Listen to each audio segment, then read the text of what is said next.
great. And we're live. It's another naked startup meeting of Le Bureau Americain.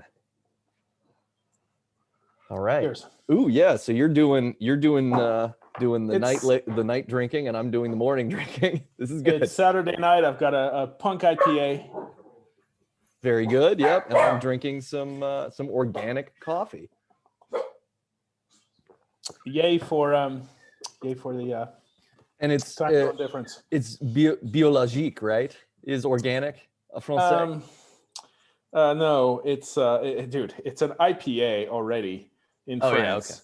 Yeah, okay. All right. You wouldn't believe how unoriginal the beer shelves are at stores in France. And it's just we haven't developed as much of a wide range and taste for the variety of beers. So I have a hard time. I can't even find my beloved Duchesse de Bourgogne over here. Oh, okay. See, okay. So last night I had a D&D session with a group. The topic of a French brand of apple brandy came up, and that there's some sort of joke on a show about a character who gets drunk only by drinking this brand of French apple brandy. And I don't remember the name of the the brandy, but it was supposed to be pretty funny because it's like, why would you drink this? Huh? It's probably Calvados then. The big yes, yeah, that sounds right. That's the drink in Normandy. They have something they call the Trou Normand, the Norman hole, which is when you get together at a party or a dinner and you eat and eat and eat vast quantities of stuff, and in the middle of the meal, when you're stuffed to the gills, to burn a hole through your stomach to put more food in, just start shoving down some Calvados. Okay. And that burns the Trou Normand in your stomach, and then you've got room for more food because you are. Well, so it's a super digestif. Yeah, Normandy is the land of cows and apples. So, yeah. This is Calvados is definitely a Calva, like we call it. All right. Calva. Nice. Yeah. So, I'm not having a Calva. I'm having an IPA here, but yeah. Yeah. Well, I mean, I because brandy's been my evening beverage of choice since we've been quarantined and such, because it's easy to acquire in large bottles. Yeah. How writerly of you. Yeah. It's warming, and but it's not as distracting or mind rattling as drinking whiskey would be every night. So, for sure. Yeah. So that's positive. Yeah. Good. All right. Well, good. Let's get started with our meeting about the Bureau. So yeah, this week we're going to go over the presentation that we've been working on for the last few weeks. We had a really good call on Thursday, a couple of days ago, with Anne at the French American Chamber of Commerce. And Indeed. I think we got a lot of positive feedback around the idea, some affirmation of our assumptions about the quality of blending the sort of psychological work ethic of Americanness with the inherent talent and skill of the French. So we got that, and we were given the action item to make a video of this presentation so that it can be shared with the rest of the board of FACC. So that's what we're here to do now, is just do a run through, and we'll share that video, with everybody who follows the Naked Startup, but also with our friends at FACC and likely beyond. Yeah, the whole idea too is to the whole idea is it's nice to have a pitch deck, but it's 2020. Everybody's at home anyway. Sharing a deck is fine. Sharing a video is a lot easier. And since our pitch we started to understand pretty well, so we could definitely try to trim it into something that'll fit into a video. And that can hopefully be passed along and shared on social networks. So for us, it's the idea. We don't have a lot of time to dedicate to this. Let's make effort that can have the most impact. So so as we discussed, Nate, I think the best thing to do is we'll share the screen with the deck. Probably I could do that right now. Okay. And you and I can take turns, or maybe even double up sometimes. That's totally okay, because we'll be cutting a lot of editing. Oh, yeah. So we can just take various passes on each slide, trying to get shorter and more aggressive and more to the point each time, so that can turn into a quick pitch type of thing. So let me share. Oh, yeah. Sharing is caring. Yeah, that's right. Do. So, and there's the home slide. And I'm so clever. Haha. Awesome. Die. Awesome. Top we are. Yeah. Up we are. Which up we are actually kind of works. There's something inherently enthusiastic about that portmanteau. Well, yeah. Awesome. So, nothing makes my French colleagues laugh more than when I say awesome. They say, "Oh, you Americans with your superlatives," and yet I could tell they're all dying at the idea of one day being able to just be superlative and not have to restrict themselves. So I've been pushing and working at them, and everyone I'm working with, I'm actually getting them to say awesome in meetings now. Some of them are starting to pick it up, and it's wonderful. So, and the ones who are not picking it up, they're starting to feel like, oh, I want to do that too. So at least that's the story I tell myself. Well, I'm not sure that goes in the video, but I just wanted to let you know this means so much to me because, it's so Lego movie, right? Mm-hmm. Anyway,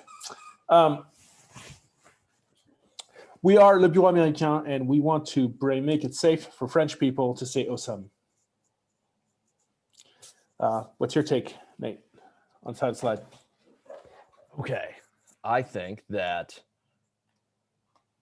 yeah, I mean, I think you said it perfectly. That's what it is. We believe that this amount of unbridled positivity, this energy that is maybe difficult to specifically quantify, but you know it when you see it. It is a secret sauce that American workers have that other workers around the world maybe do not, especially at least workers in France do not necessarily. I like that. Let's do another take, do it shorter. Okay. Just try to say the same thing. Mm-hmm. Now I have to remember what I said.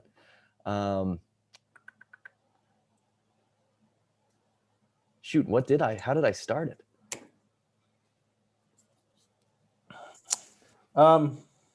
We believe that the unbridled enthusiasm of sort of the American entrepreneur or worker is the secret sauce that enables American innovation to thrive the way that it does in ways that innovation in France and other countries around the world do not. All right. Cool. I might want to, yeah. And later on we'll have some other things, so we might go back and that's fine. Mm-hmm. Are we good? Do we want to try another thing on there? Moving on. I think we're okay. Okay. Yeah. Right. There's 5 things we want to talk to you about today.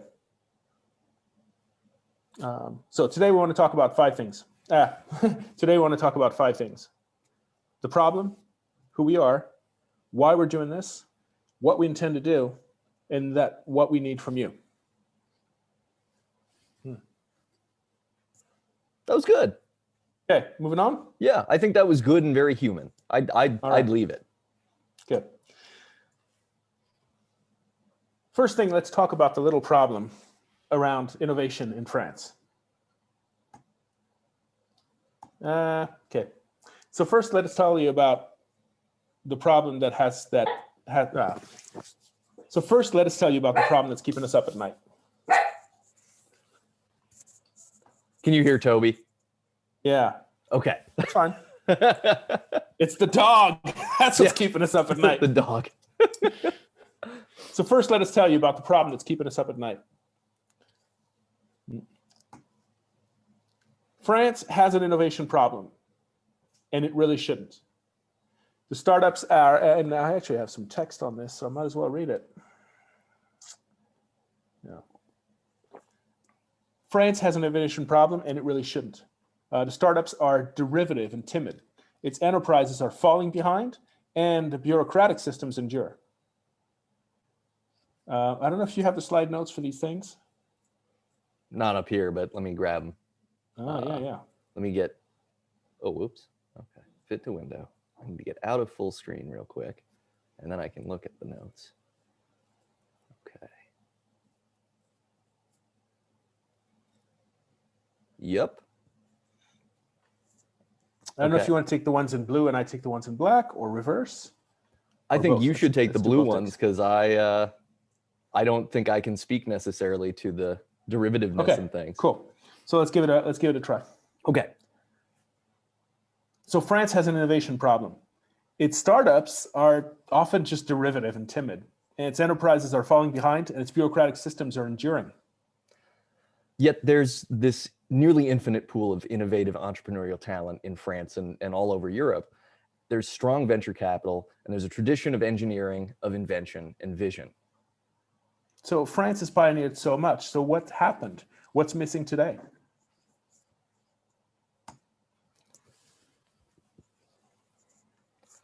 What we think is missing is that the only reason that the US leads the world in innovation is because of a distinct cultural advantage. And that advantage is positivity, teamwork, and 3 levels of belief.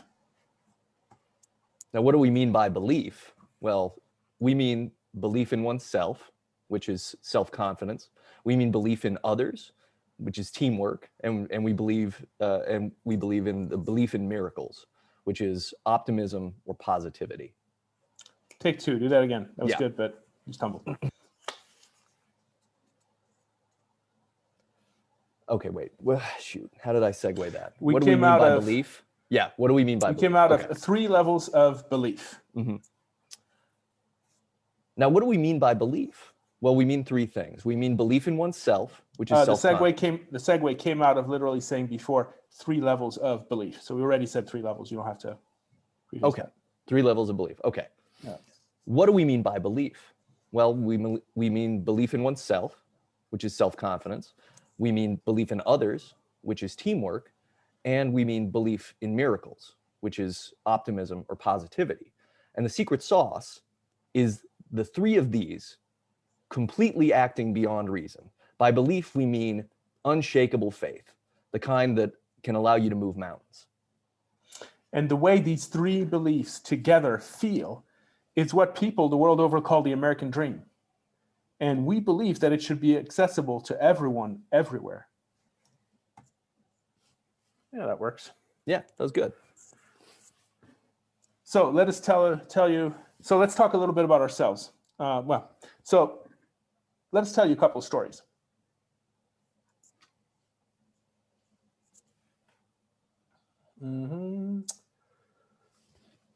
So my name is Antoine Villot. I moved from. I grew up in France. Okay, my name is Antoine Villot. I grew up in France in an educational system where the best I was ever told in school about my performance was "can do better." And I moved from France at the age of 18 to the United States. And I arrived there with a really high educational level and 0 self-confidence. It took me quite a bit of time over there, but it really through osmosis by the environment in which I was bathed, I had to unlearn to doubt myself. And that learning to have confidence in myself brought me a tremendous amount of freedom and joy. I returned to Europe about 5 years ago, and it was a reverse culture shock for me to get back to France. The struggle that people were going through was tremendous. I saw startups that had amazing products, that actually had markets, were selling and couldn't get funding. I saw people in business who had dreams, but they were pretty much certain those dreams would never happen, and they were spending most of their energy trying to settle for a life that they didn't really feel happy about. So a lot of people struggling with confidence. That was good. Should we do mine? One more bit. You got, okay. And so I found my success here in France. I found success in, And so here in France, I found success for myself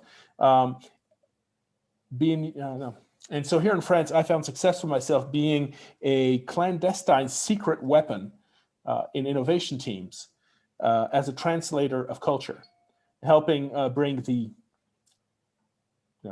So I found some modicum of success for myself here as a kind of a clandestine secret weapon a translation of American culture and bringing self-confidence and teamwork and positivity into innovation teams. Great. Yeah. Okay. All right. I'm Nate Regolia. I was born and raised in the United States. I grew up, was born in Colorado. I still live there. I live in Denver now. I was raised with pretty much the classic sort of post-baby boomer American energy of you're great, you can do whatever you want, you can be whoever you want to be. And as much as I kind of took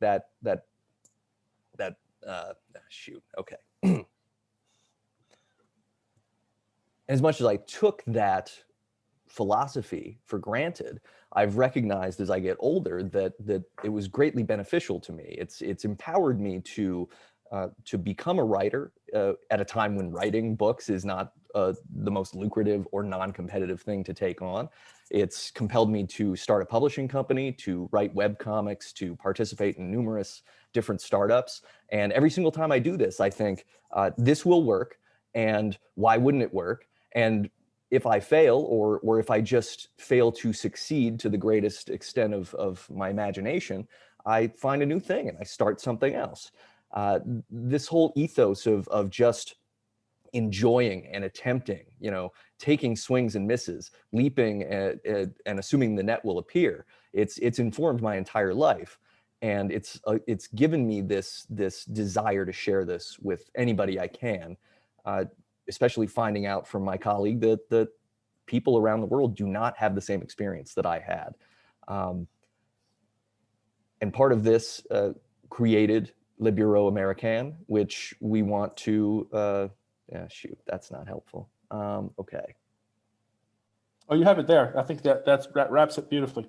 Just leave it where I left it. You come from this other perspective where you actually have bathed in this thing from the start, Mm-hmm. and it's a good thing. And now realizing not everybody has it, you're like, well, shoot, I can give that. I can offer that. So okay, yeah, cool. That's great. That would completely resonate with a French person to go, oh, you were told you could be anything? Yeah. My parents told me I was a piece of shit and never believed in me. I was told to shoot for the moon. Yeah, shoot. And you'll hit the moon. Right. Shoot for the moon, or just shoot for maybe the lowest branch on a tree. Just don't try. Yeah. So why are we doing this? Well, because the future isn't set, and even as this country, as the United States, flails, and as China's filling in the void, we believe that the changing world can and should be shaped by humanistic ideas. We can together change the world. We want France to once again shine its beacon on the world and light the way. And what's changing the world today is in our pockets. It's digital innovation that reshapes society, that modifies our behaviors, and that replaces institutions and traditional power structures. So we need France to do what Silicon Valley does, but in a French way, with a soul and without short-sightedness. Nice. Wow. You're reading this like you wrote it. I love it. All this VO work and Dungeons and Dragons character stuff, I'm getting really used to playing, to just jumping into character lines. Excellent. Cool. I don't want to do a take of that. I like yours. Okay. So now Nice. we're on the We Believe, which has the same text. So. Oh yeah. We can choose whichever slide we want for it. That's all right. I'm thinking anyway that once we've decided what edits we're doing, we will literally reshoot just the text we're using for edits, you and I. Okay. With good lighting, in controlled lighting conditions, and not so late. Well, with better lighting on my side, and with the right, the through energy, and just a short script, so there's not those weird change of tones and pitches and pace and all that. So sure. So this is getting material together, if that works for you. Yeah. Cool. How about Better for the world? Yeah, I'll do better for business. Okay. You'll do better for individuals. I'll do better for individuals. Yeah, and then maybe we switcheroo, and so we'll have it all. Well, anyway, since we're re-recorded, it doesn't matter. So let's go for it. So how is this better for the world? Well, it benefits the world by allowing great ideas to come from everyone, everywhere.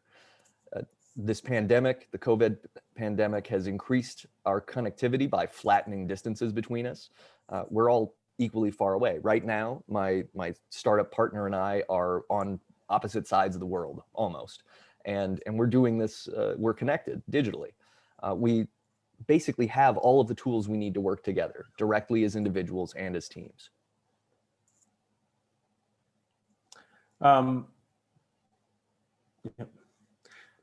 This will also be better for business. It'll benefit corporations by strengthening the teams that are having to work remotely these days and shifting the work culture from a culture of daily obligation to a culture of opportunity and transformation.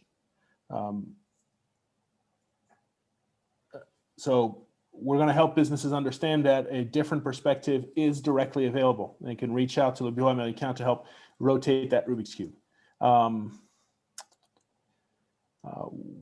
What we want to be able to bring from an American ethos of you can do it and anything's possible is this positive, fearless, responsible owner's mentality. And that leads to, this is such a horrible word soup that I put together on this, right? I know what it means. Yeah, I know, yeah. But trying to read it and remember what the meaning was. This is written, it's not meant to be read.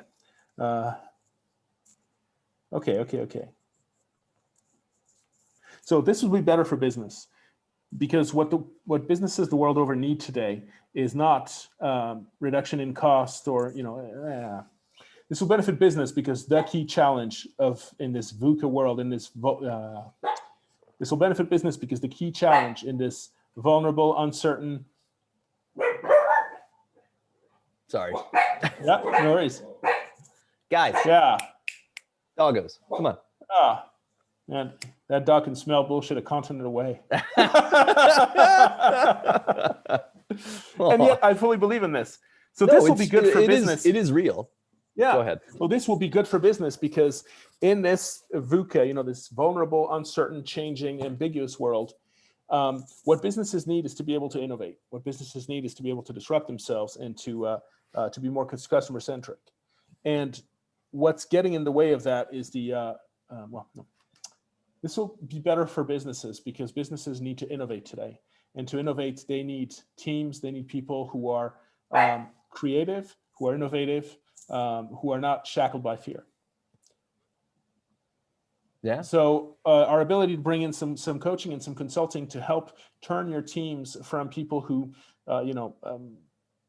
see the work as a daily obligation to people who have an owner's mentality, who can, who are really taking on your business challenges and coming up with tomorrow's solutions and actually being creative and innovative in an absolutely bottom line oriented fashion. What we also will do is this mentality also helps governance and will help your management structures evolve so that they become a structure that creates the psychological safety that your teams need to be the innovators and the inventors for tomorrow. This will also help businesses because the time has come now to not simply pay lip service to qualities of sustainability, environment, and stewardship, but to actually embody these. And that's more exciting. That's more thrilling for management and for executives. And it does require aligning their mentality and the mentality of the people who work for them in the same direction of ownership, in the same direction of positivity, of teamwork, of collaboration. Yeah, we'll find something to cut out of this. Yeah, what I'm thinking is that since this is kind of a dry run sort of thing with this, what I might do is over the next week, just pop in here and rewrite the notes into a script so that each slide just says what we should say. And we can edit them a little bit, but I'll try wordsmithing them so they're nice and smooth and fun. Because because I was things I was thinking about when you were talking about the psychological safety and everything is it's this confluence of belonging is essential to teamwork and to feeling secure, and that's something that Americans automatically have, is this sense of like, I belong here. And this is something you've told me since we've known each other, that part of the the energy of coolness that comes from an American person is this idea that they feel like they just belong somewhere. I mean, it's even it also empowers the grosser, ugly American behaviors of tourists to be like, oh, my cargo shorts and Hawaiian shirt belong in this fancy restaurant, regardless of whether I should be there or not. So there's that problem.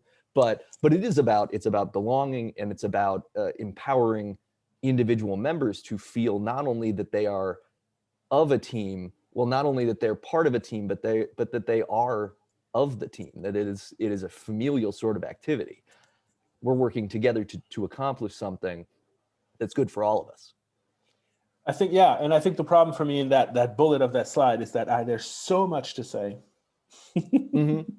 Yeah, no, it's like a 3-bullet paragraph. Yeah, I'm making references to things we haven't explained, to things that might be far away from where people are at. So we'll need a lot of work on this, because we need to start from where people are. Yes. The people we're talking to. We need to start from where people are at, and not evoke too many concepts that are 2, 3, 4 levels of maturity ahead. But at the same time, I also, have a lot of respect for the intelligence of our audience. I think we also need to. So anyway, there's a lot of work we need to do to untangle and put together, orchestrate this whole development here. Yeah. We're just refining the way we're telling the story. That's all it is, because it is a story, and some of the things that we're talking about in that bullet are post-climax information, and some of it's above the before the cue ball. So yeah. Also, people usually do things the other way around, smaller to bigger on those types of explanations. Individuals first, world last. Yeah. Okay. But yeah, I think we're probably going to have, if we're doing a short video, we're probably going to have to reduce all this to something simpler. Yeah. Well, then that's what I'd like to do, is I'll just go through I'll just bump all of this existing text down with my own very concise bullets for each thing. Oh yeah, no, let's do a new slide. And then we'll do that. So that'll be good. This also benefits individuals by giving them a sense of meaning and self that isn't driven by archaic hierarchies or by toxic cultures of competition over collaboration. We all work together to travel together. All rising tide lifts all ships. That sort of shit. Yeah. we know what we're saying. We don't have to be as perfect as we were trying to be at the beginning of this. Yeah. So that's good. Okay. Oh yeah, the ship's journey is not the rising tide lifts all ship thing. Right. That's a new a metaphor I've been starting to use at work about the fact that, it's toxic to think, oh, we're all like a family, and we're all, and we have like our daddies, and we have our daddy issues, and we're all, little sheep and shepherd type of stuff. All of these are toxic metaphors. The better metaphor for me in terms of a team at work is, we're like a ship on a mission. So, once we're on board, at some point there's stops, and at some of those stops, some people go, leave the ship, and some new people come in, and we have a mission that we're trying to accomplish, and at some point it's done and the project is over.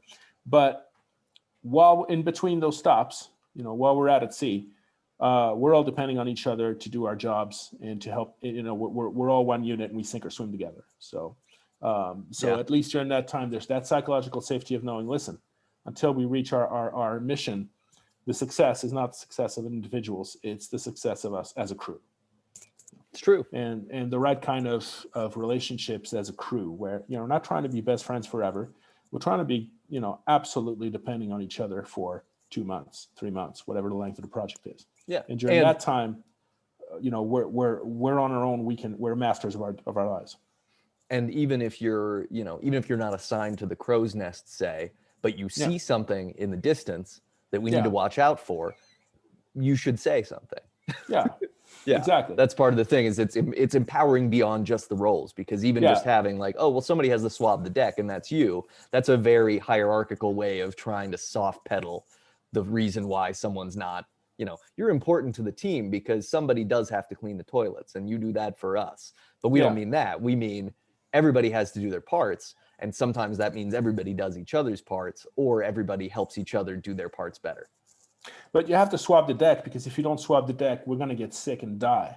Mm-hmm. Yeah. And you have to say if you see something, because if you don't say and we take the cannonball, we're going to sink and die. and you have to, clean the toilets, because if you don't clean the toilets, we're all gonna die. That's the point. Is, as a team, we all have to do whatever the hell our job is, because it's a life and death. It's a mission thing, and if we don't reach it, we die. Yeah, and we all have to help each other do each other's jobs, so that everything gets done well.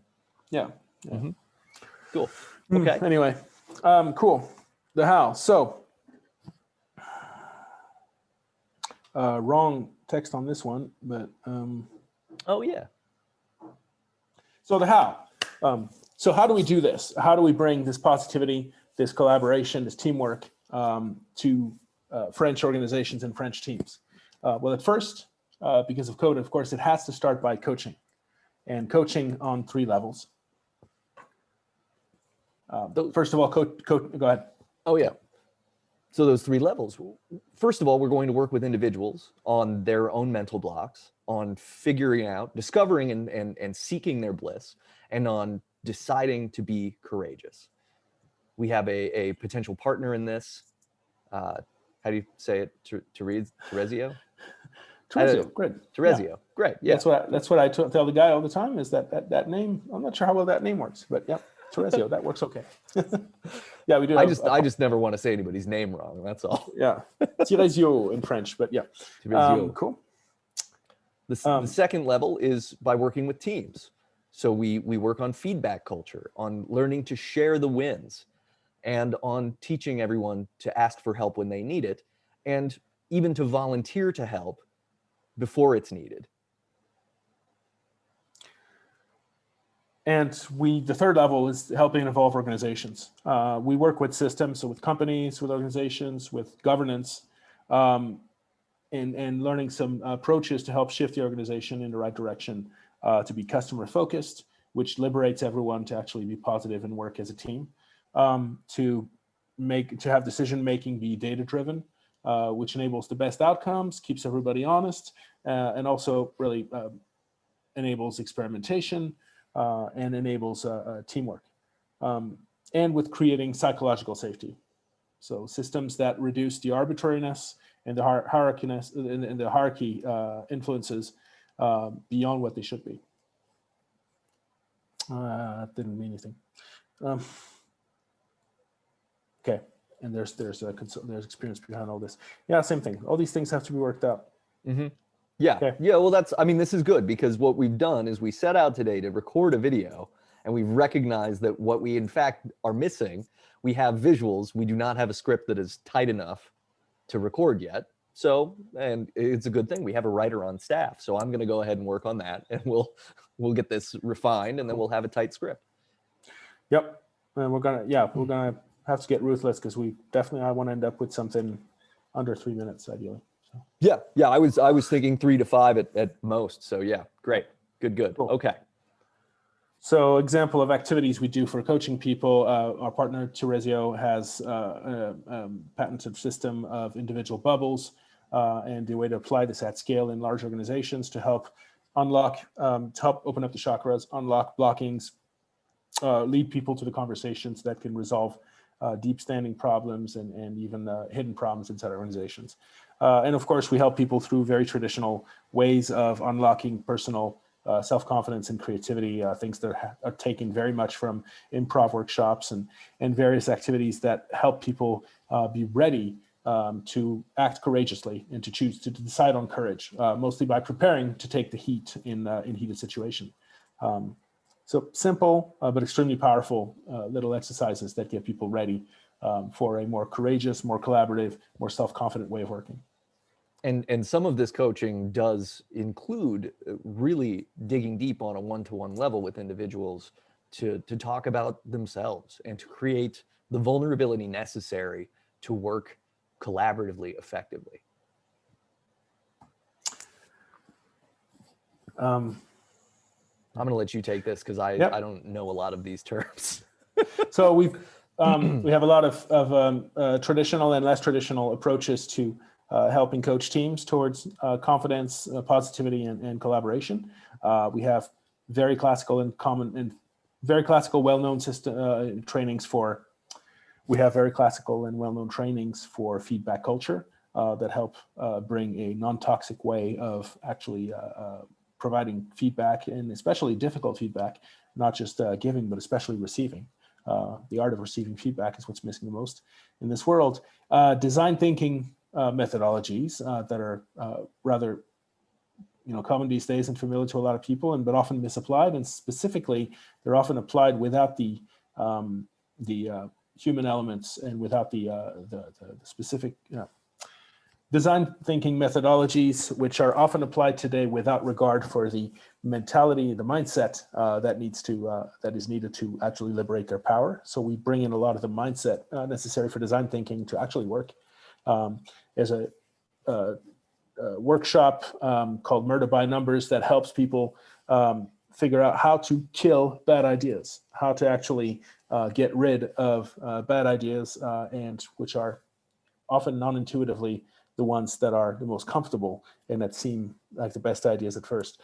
So an exercise specifically geared towards helping people be more efficient in their life, more effective, getting rid of bad old habits, as well as creating innovation that is more likely to have powerful impacts. We train people and teams on putting in an agile cadence in whatever type of work they do. It absolutely does not have to be software development or anything related to digital innovation. And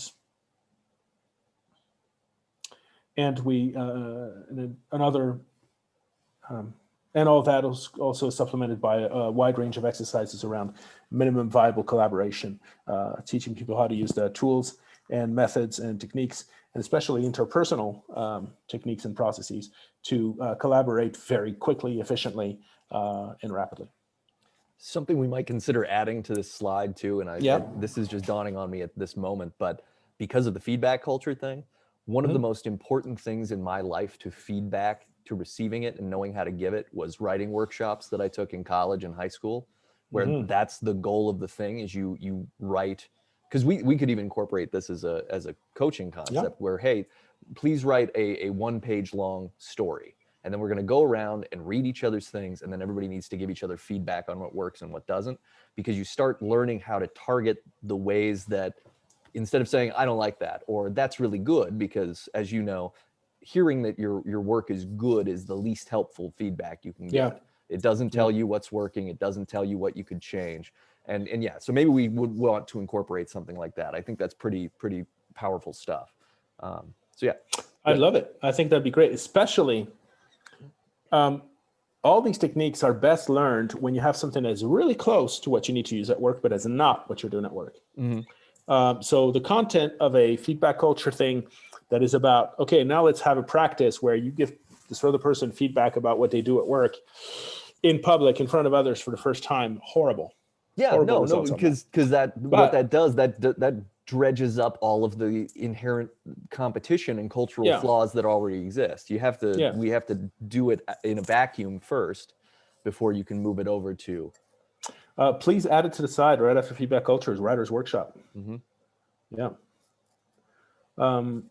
Yeah, that's perfect. Especially, if you spend, first of all, that's actually a very much a, offering an idea, writing a 1-page story or even a very short story, but writing a little story, that's going to be extremely creative and personal and nerve-wracking probably for a lot of people. But yeah, doing that on something you produce that is kind of in a large way, the stakes are low, because I don't, work-wise, whether your story is good or not, it's not going to affect our job and our relationship as coworkers. Right.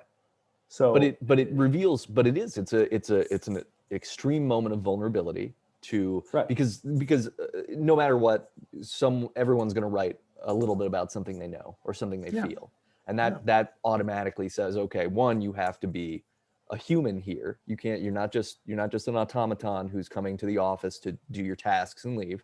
You're going to be a person, and other people are going to see that you're a person, and they're going to get to comment on this concise expression of that personness. But it's not, so that makes it even more of an act of generosity to give you feedback on whether your story worked. That's the thing is, I have to appreciate the content of your story, because that's who you are and what matters to you. and I shouldn't judge that. And there's no point in judging that. Well, that's a stupid thing to write about. That's not useful feedback. No. But so I'm going to have to give you feedback on what works about your story without having to be in the problem of, and because it is very personal and doesn't affect what we do at the office, I don't have to give you feedback on whether it's the right story to write, which is what you're going to have to do about ideas generated at the office, which makes it a little harder. So now Writer's Workshop is the great way to do that, actually. Cool. Yeah. Okay. Cool. See, and then coaching or evolving. Worried about, oh, I don't know what I have to contribute to. Yeah, you do. You got plenty. Well, it finally hit me. That's all. It's nice when there's those light bulbs. Yeah. And finally, maybe I had some notes on that. Probably not. And finally, on evolving, and finally, how do we evolve organizations? We help put in place the specific processes, methodologies, and mindset that are crucial to changing governance, and honestly, governance in two directions, top down and bottom up as well. So setting up the right type of governance protocols, techniques, mindset, approaches, cheat sheets and little cards to carry in your pocket, and practice and role plays and exercises and actual coaching through organization, innovation governance boards and governance committees. So we have help set up for your executives, your top level, middle level management, down to the teams in the field, some protocols of engagement on how to do governance together with a shared owner's mentality, with a shared mentality of responsibility, focus on the bottom line, focus on strategy, as well as the ability to see beyond and innovate beyond their own narrow silos type of areas of opportunity. And this, of course, has a large part of what helps as well is customer centricity, which is a way to turn your organization into an empathetic organization while remaining, incredibly competitive, because you put the focus in the right place, which is not on each other and yourselves, but on the actual customer who is paying everybody's salaries. We bring in the part of Lean Startup that's not written about in the book. Yeah, because it's the people who wrote Lean Startup and the people who read it in Silicon Valley all already bathe in this environment of believing in yourself and being told they can do anything. And then the people in Europe who read those books don't get that part. It's not written in because it was baked into the people who wrote. So that part was not written in or translated, and we help bring in the missing part of your Lean Startup efforts, which is how to actually feel it in your guts and have that energy that pushes through the cultural complacency and the fear, all the way to moving into discussions and some coaching and some steps in the right direction towards becoming more of a holacratic organization, flatter structures, self-organization, and other techniques that allow a lot of forward-thinking companies to move faster, to adapt more rapidly, and to self-disrupt faster than the competition can disrupt them. Because ultimately, organizations are collectives of individuals. And if those individuals feel that they have a responsibility to one another and the capability and capacity to do great things as an individual, they will combine to make an organization that moves and thrives and adapts differently than one that's been, set out decades ago with a structure that's designed to make it move ploddingly and slowly and just sort of defiantly in one direction until it hits a wall or falls off a cliff. We want to make organizations that are agile, that can turn, that can jump, that can change their mind completely about the way they do things to be the best they can be. Yeah. And part of this means dismantling very carefully and with a lot of finesse, but dismantling the enormous scaffolding of the industrial age that a lot of organizations still have at their core, and helping replace it with some fluid systems that that will not fall apart and will not collapse, even though they're not built of giant iron girders. And things like the committee, the governance by committee, which was actually partially one of the sabotage tricks that the CIA was trying to push in Europe, in occupied Europe, teaching people to use committees to sabotage industrial production. And sadly, that has survived World War II and is still very much a method of governance in modern organizations in France today.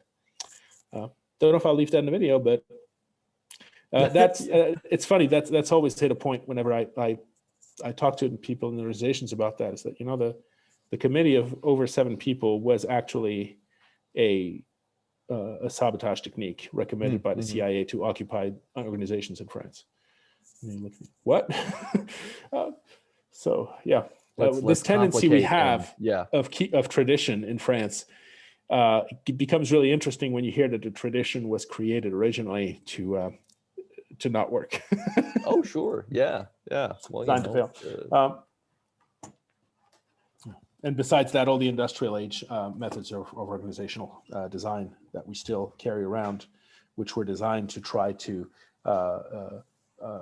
weed out innovation and disruption. Well, we're still a lot of our organizational structure is still based around kind of the idea of building an arch in the old way where there's a keystone at the top. And the fact is we have innovated building methods that are easier, cheaper, and less prone to failure than that. But we keep building companies around the idea that there has to be just, you know, an arch built up brick by brick with a keystone in the middle, and that keystone is the most important person or committee or entity. And it's flawed. It's flawed to run things that way. It doesn't have to work that way. There are much more sustainable ways to build both buildings and organizations. And you know, and the need for leadership still exists, and there's still some roles that require deciding and so on. There's still vision and a lot of positive parts of leadership that do not go away. They're actually much more important. They actually often were not necessarily there in a static keystone type of model that you're talking about. Sure. But beyond that, there's also the fact that you know, there's a lot of flaws in the organization in the way it is set up, where I mean, a lot of clients of mine have this problem that executives want a certain change to happen. Innovation teams are trying to push that change. The people down in the field want that change as well, and they're very enthusiastic. But there are layers of management between executives and the people on the ground that are structurally, you have people there who also want change and who are very open to things and are positive, but find themselves having an extremely difficult time actually making that change happen, because everything in the setup of the organization has put them in a position where their job, their livelihoods, their influence, their career, their incentives, all are aligned towards not allowing anything to ever change. Sure, yeah. In most organizations, all the middle layers are there to mostly as a method to completely guard the organization from change.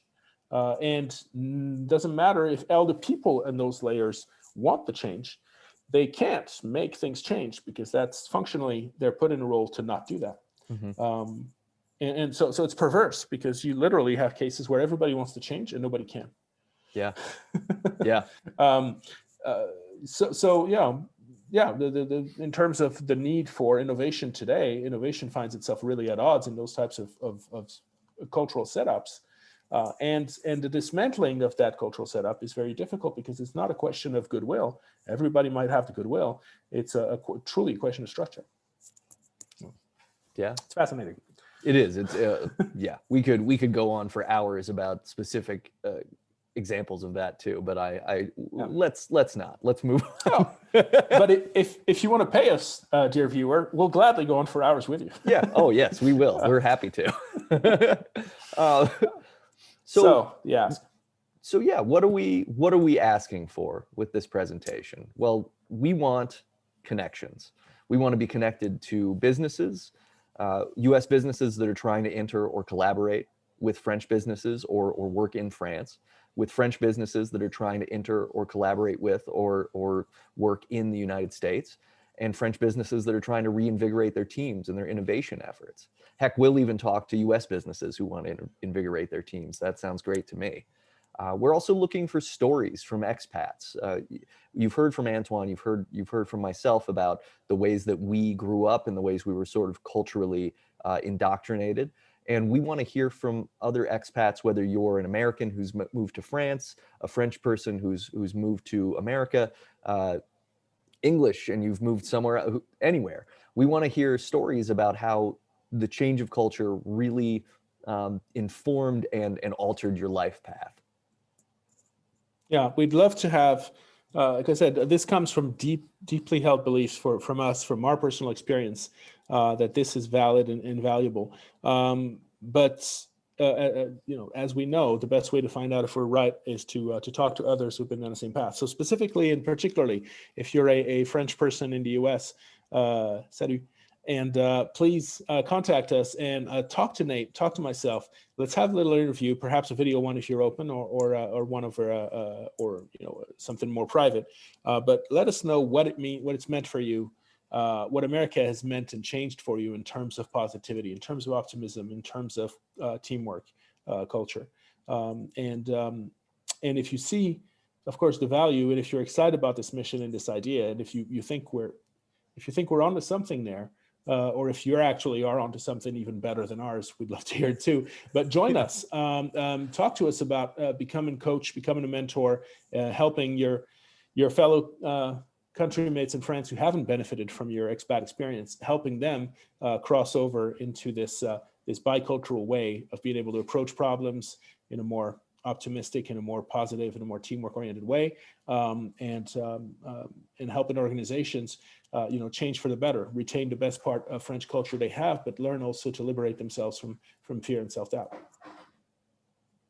And then, of course, if you're French government, if you're a French government association, a French American Chamber of Commerce, a CCI, if you're someone to do with the French government working with startups in France, and you think this has value, or you'd like to bounce some ideas off of us, or chat with us, we'd love to talk and see where we can help, because this has to do, of course, with business, but it also can work with all the efforts for digital society and for a more inclusive government and for a more inclusive public service, and more effective and more positive transformation in the public service sector in France as well, which is so important. And yeah, here's how you can keep in touch with us. Yay. Via electronic mail. And hit subscribe on, no, just yeah, smash the subscribe button. Okay. You gotta say smash. Okay. Cool. Yeah, and then should we do the what's next? No, we're not even going to get into that. Yeah, I think that's well, I think what we should do is that is a fourth or fifth meeting conversation. That's a later thing. We don't even need to talk about it, because this is good. Okay, so here's what I'm going to do. We're going to get off of this call today. I'm going to get this posted to the YouTube channel in its entirety. And then I'm going to spend time next week, and hopefully just next week, but if it takes a little longer, it might, but I think I can do it.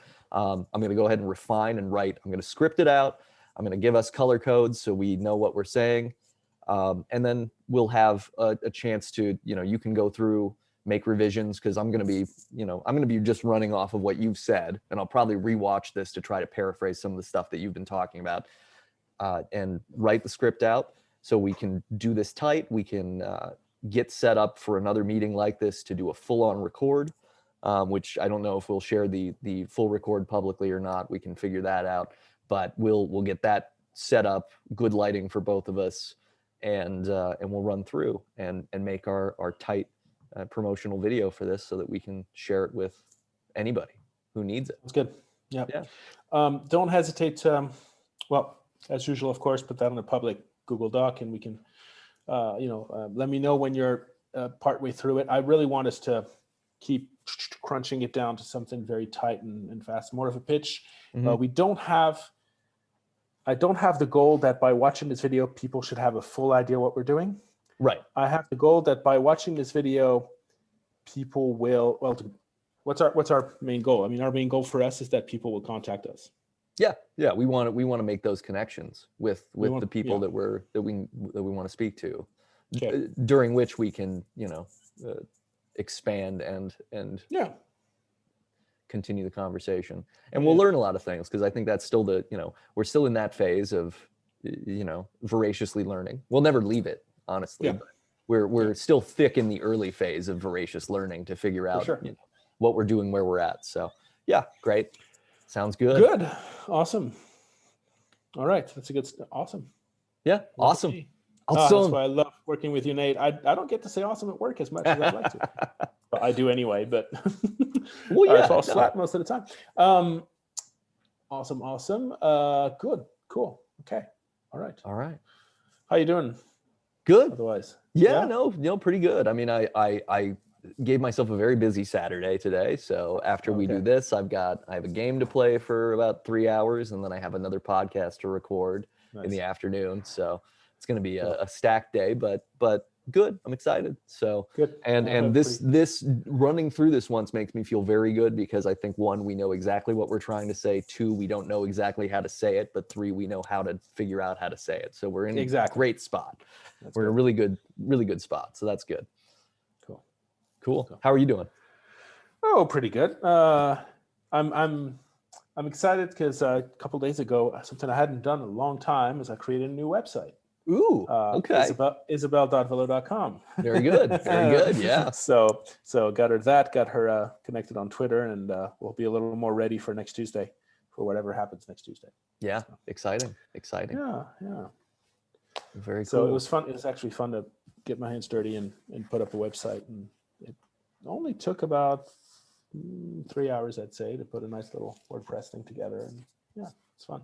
Nice. It's been a while. So. Yeah. Gosh, I need to go back and mess with mine. I haven't touched or updated that in a while. Should probably do something to it. That's the problem. Once you have a website, then you have another problem, which is keeping your website updated. It's like having a pet, honestly. Like every day you got to go in and feed the thing and let it go to the bathroom and all that, because otherwise but then you end up having a pet that's like, oh, this pet has been in the corner using the same litter box and eating the same food for 6 years. It's looking a little emaciated. Exactly. Yeah, it's not looking good at all. People still walk in the apartment and go, oh, what's that? And you're like, oh, that's the pet I forgot about. Yeah. Oh yeah, don't look at that at all. Let's just pretend like that's not there. I haven't dusted it in a while. Yeah. All right. Okay. Cool. It's good to see you. Good to see you too. I'll get this posted, and I'll send you the link so that you can check it out. And then we'll get to work. We'll get to work on script writing. Get it sharp and tight and clean. Cool. Okay. Have a great day, man. All right. Take care. Have a wonderful night. See you later. Bye. Bye.